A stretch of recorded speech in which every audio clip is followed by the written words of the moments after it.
Bioteknologjia blu vjen për herë të parë në Vlorë përmes një projekti që pas rreth 3 vitesh pune është drejt përfundimit dhe tashmë është gati për tu implementuar më gjerësisht edhe në zona të tjera të rëndësishme bregdetare të vendit. I konsideruar si një projekt me rëndësi të veçantë për ekonominë blu, duke përfshirë edhe sektor kyç si turizmi, peshkimi dhe akwakultura. Projekti ishte zhvilluar për rreth 33 muaj në gjirin e Vlorës, nga Qendra Shqiptare për mbrojtjen e mjedisit dhe zhvillimin e qëndrueshëm, ndërsa ka si partner kryesor Universitetin e Mursias në Spanjë. Profesori i asociuar Dr. Igers Bakiu shpjegon rëndësinë e këtij projekti i cili synon shtimin e organizmave filtruese dhe pastrues në gjirin e Vlorës. Sipas tij, këto organizma ndihmojnë në përmirësimin e cilësisë së ujrave detare përmes proceseve natyrore të filtrimit dhe pastrimit. Vlora sot në fakt, megjithëse kontekstin që po jetojmë, do të ndihet me fat, sepse nëpërmjet këtij projekti të Bashkimit Evropian, po sillim për të parë bioteknologjitë blu.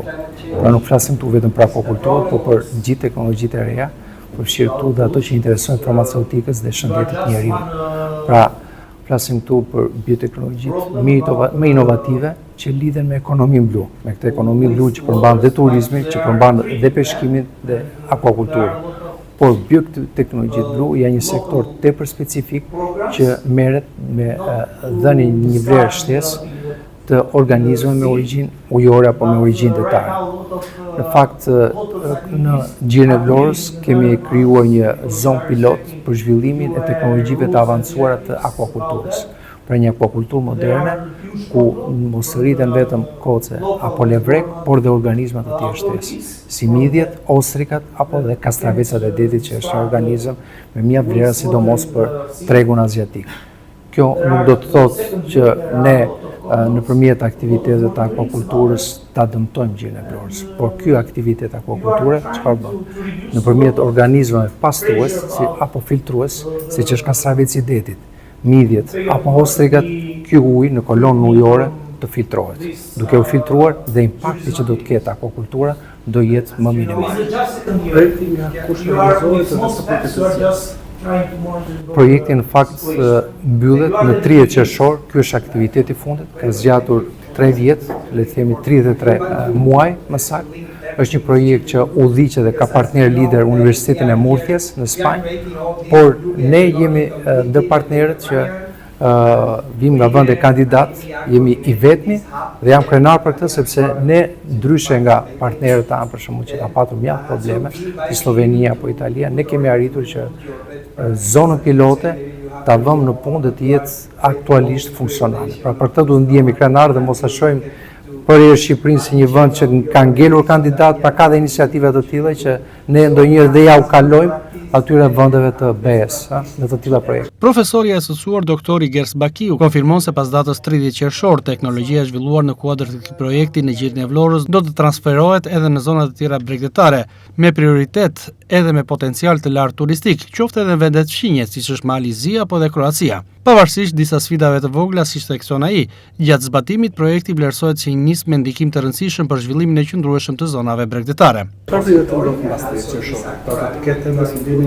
Do të vazhdojmë me transferimin, presim që kjo teknologji të transferohet në vende të tjera që po merren tashmë shembull në vende për turizmin, siç është Malizi, pra këtë teknologji që ne zhvilluam në gjirin e Vlorës do ta transferojmë diku tjetër, në një vend fqinj që mund të jetë dhe Malizia apo dhe Kroacia. Dhe i telefondit, si do ta vlerësoni këtë projekt në 3 vjet që është zhvilluar në gjirin e Vlorës?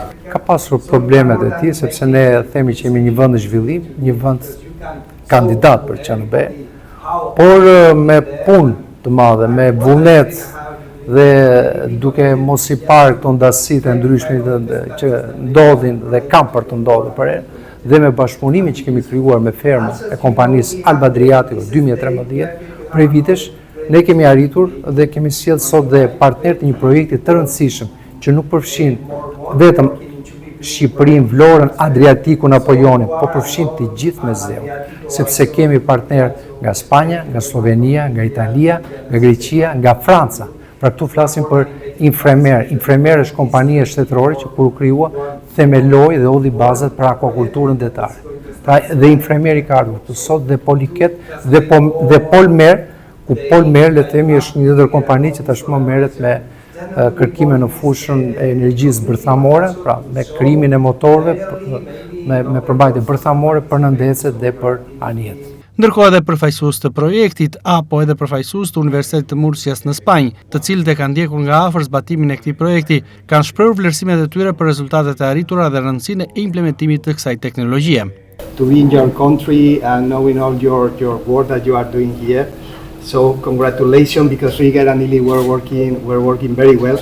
Unë dua t'ju falenderoj të gjithëve për punën e kryer për gati 3 vjet këtu. In this final event and steering committee meeting.